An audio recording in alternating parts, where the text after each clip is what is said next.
Bu yörelgeler sizi hemişelik kardılardan ve pul yetmezçiliginden halas eder.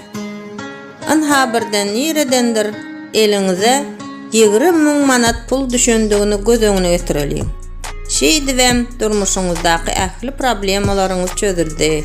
Ýaşaýyşyňyzam diýsen gowulaşdy. Has gyzykly boldy diýelim. Aslynda bu pullar size ve ykbalyňyza gowy täsir etmez. Sebäbi girdejiňizi nädip dolandyrmalydygyny bilmeseňiz, näçerek puluňyzyň bolmagy möhüm däl.